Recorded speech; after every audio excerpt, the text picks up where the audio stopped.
ow, ow, ow, ow, ow.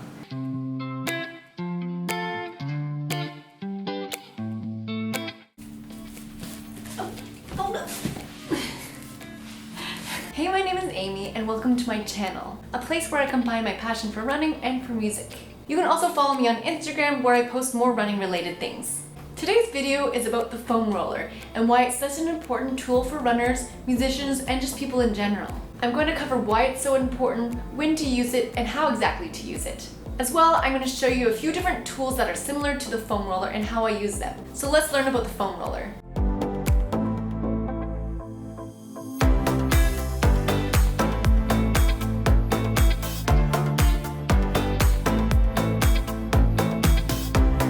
The foam roller is a form of self-myofascial release. When we exercise, our muscles and fascia, which is the connective tissue that runs along our whole body, become intertwined and tangled. Fascia is important as it surrounds the muscle and gives it shape and connects it to tendons and bones. When fascia and muscle bind together, fascia loses its elasticity and forms these tight bands of tissue that are quite painful.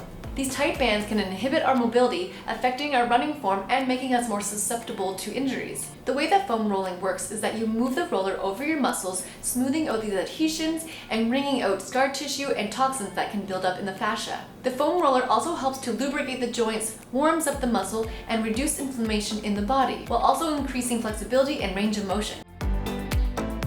One major benefit of the foam roller is that it increases blood flow to the tissues that you used. By bringing more blood to the tissue that you use, it helps speed up your recovery and keeps your fascia healthy by circulating new oxygenated blood in it. While foam rolling can be a little painful, it can be quite painful, let's be real, the benefits are well worth the discomfort. However, if the pain persists or your muscles seem abnormally tender, you should probably see a specialist about it. Foam rolling over an injury actually increases inflammation and tension around the area of the injury.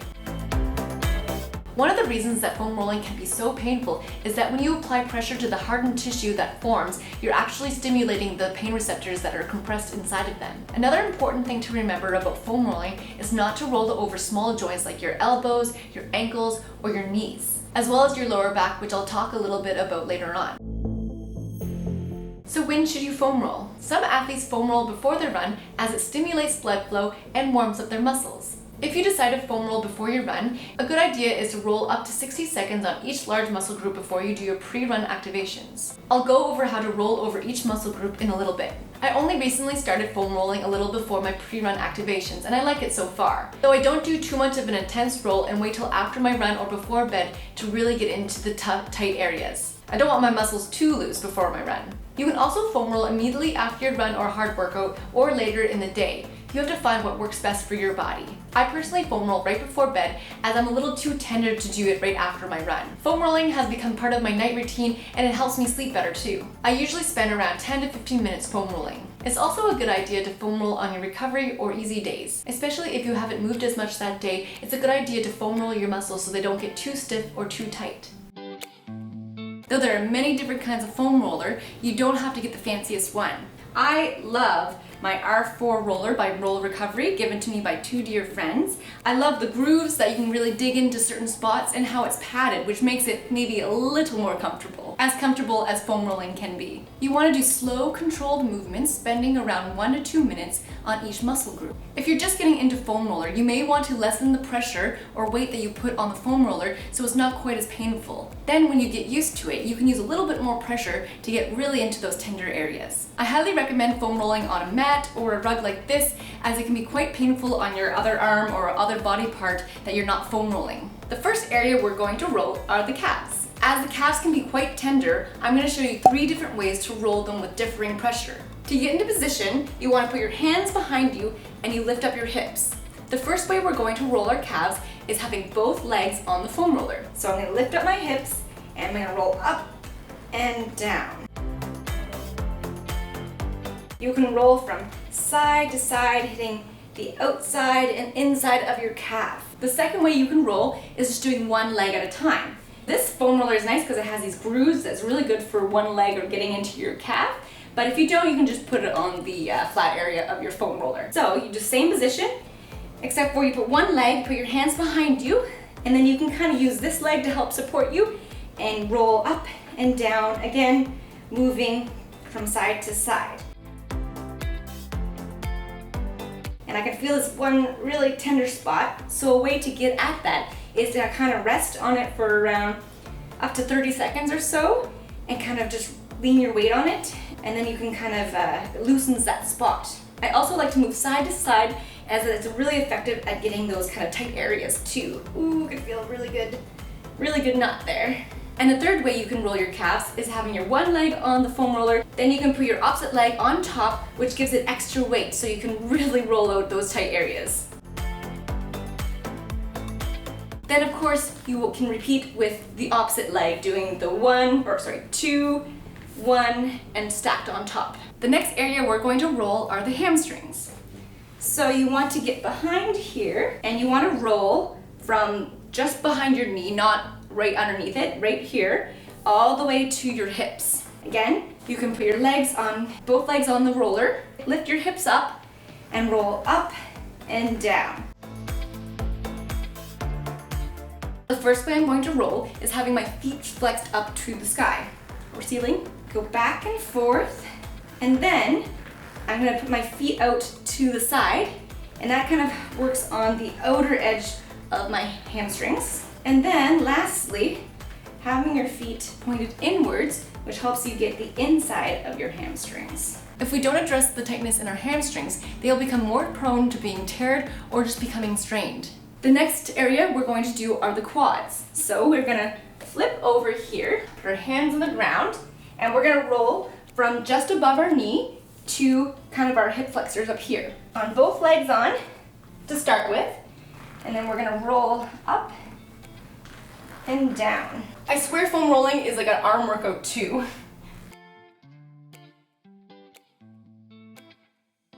You can also just do one leg at a time with your quads, having your leg out here, your other leg, and you can kind of roll like this. This way you can really get the inner and outer quad right into those hip flexors, which can be quite tight, which we're going to talk about in a little bit. And then you can do the same thing with the other leg. By doing just one leg at a time, you can really put a lot of your weight onto the one leg, and that kind of helps you get those kind of knotted areas. Okay, your quads can become tight from running, but they also can become tight if you sit down a lot for work. So it's important to roll out your quads even if you don't run that day, as they can become static and resist lengthening if you sit down a lot. I also like to roll my inner thighs. It's kind of an awkward position to get in, but it's really good. So you have your foam roller vertical here, and then you lie on it here, so just above your knee again, and then you roll in and out. And then again on the other leg. So now we come to the glutes, which is so important to roll, as it's the main thing that propels us forward and the largest muscle group. So we put our foam roller down, and you can do, again, 2 legs at a time, kind of rolling from your lower back. You don't want to go too high, and you roll just the end of your bum here, and you can roll like this. But I like to do, so you kind of lean, so say I'm going to roll this leg, I'm going to lean on my left leg and put the opposite leg on top of it, kind of like cross-legged over here, and then I can really get at that glute muscle. And this is a good one to do those circle motions that I've talked about, and up and down, and then when you find a little good old tender spot like just did, you can kind of rest on that. You can add extra weight, or you can kind of lift off your weight. If it's too intense, you can use your arms to like lift yourself up. Since I have these nice grooves in the middle of my foam roller, I can use that to really dig into some areas, but if you don't, you can just use the edge of your foam roller. I'll show you what that looks like here, this way. So I'm on the very edge of it, and then you can really get into kind of those side spots of your glutes. Now I'm going to show you briefly how to roll your hips out. Having tight hips is actually one of the main causes of the ITB syndrome, or also known as illogical band syndrome. The ITB is a connective band or fascia tissue that goes from your pelvis all the way to below your knee. The IT band can become really inflamed and sore when we run a lot or just repetitive motion like running is. This is one of the most common kind of injuries or aggravations that runners come into. I myself, when I first started running again, I could barely walk because my IT bands were so inflamed and so tight. Now knowing a little more about training and running, I understand that I was just doing too much running too soon and also not foam rolling, and I just had some tight hips too. A lot of experts say to not foam roll your IT band because it is a connective tissue, and by foam rolling you're not actually doing anything. It's actually what is around it that's causing the inflammation. The tension can come from your hips, your knee, or your pelvis. Rolling the hips will help release your IT band. I also sometimes just roll quickly over the IT band just to kind of flush it out, but other than that I don't spend too much time on my IT band. So you want to get yourself on top of your foam roller here and really get into your hip flexors on the top and on the side. You put your leg over top here, and that helps you kind of really get into your hip. And again, you'd want to foam roll your other hip.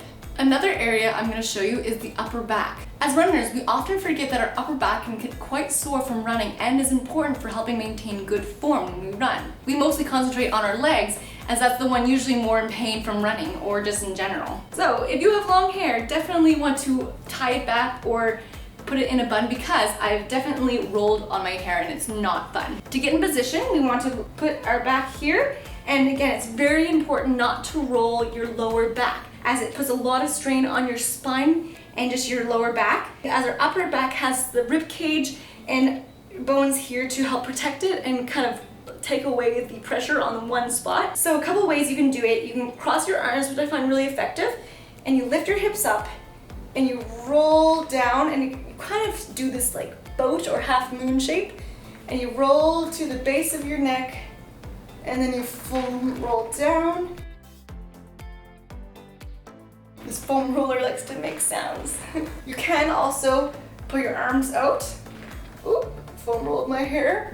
Another area which can be quite tender are your lats. Way to get that, you put your arm above your roller, and this one's a little harder and really tender. Especially as a violinist, I use my arms quite a bit, so it can get quite tight.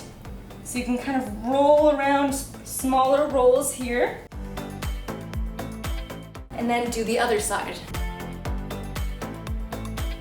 I have this little spiky ball, which is too hard to use on any other part of your body, but your feet can handle it. So I roll around, kind of turning my foot so I get the outside and the inner side. Oh yeah, that's a little sore right there. Again, you can hold it on that area so you can get it at that tight spot and just roll around. As your feet are the farthest body part from your heart, it's important to kind of roll it and stimulate the blood flow to get reoxygenated blood, which helps with recovery. The lacrosse ball is so great as it's portable and small and helps you really narrow in on specific areas of your muscles. So I really find it effective for my glutes, so you put it underneath your glute and it really gets in there. Again, holding on a certain area that's tight, like this one, and then kind of moving around that tight area, which helps release it. You can also do this on your hamstring. That's very effective. And you can also do your upper back. You can do it against the wall actually, which is really effective, or lying down on the ball and rolling on your upper back. Another form of foam roller that I like to use is the peanut. So this is great because it has this nice groove. It's like 2 lacrosse balls in one. And this I actually really like for my calves. If you don't have a foam roller that has a nice groove like this is a great way to kind of get around that. So you put it behind your ankle, right like this, and you can roll up and down, and I'll show you on the side here. And it helps you get even more on the outside and inside of your calves in the foam roller. You can also use this for your glutes as well as your upper back. Lastly, I have the stick roller, which is so handy for traveling as it fits right in my suitcase and it doesn't take up too much room as like this would. You can use this to roll out your quads and also your hamstrings and your calves. It's also nice that it has these padded ends that you can kind of find a tight spot in your calves or anywhere else. You can kind of roll around there and really try to release it. I almost forgot to show you this foam roller, which I used for a long time, and it's light and it's pretty firm though, so you want to again adjust the weight or the pressure that you use. If it's too much for you, you can reduce it. While foam rollers are built to kind of be durable, you want to make sure that they are not starting to become compressed and losing their shape and firmness, and or just missing pieces like here, but then it might be time to get a new foam roller. I'll have links to all these foam rollers in the description below so you can check them out for yourself. Foam rolling is painful but an important tool for every runner to have in their closet. Foam rolling is not only a recovery tool but a preventative measure. It helps prevent DOMS, which is delayed onset muscle soreness. You know when you wake up the next day after your run or hard workout and can barely move, that's DOMS. Foam rolling can help prevent injuries as it helps increase our mobility and tightness, which can result in injuries. Foam rolling also helps us recover as it brings fresh oxygenated blood to our fascia and gets rid of those tight bands of tissues. You can foam roll before you go for your run, after your run, or before bed like I like to do. Each time has its own benefits. How has foam rolling helped you? When do you like to foam roll? Tell me in the comment section below. If you like this video, don't forget to hit that like button. As well, click that subscribe button and the bell icon so you get notified every time I upload a new video. Happy foam rolling, and I'll see you next time.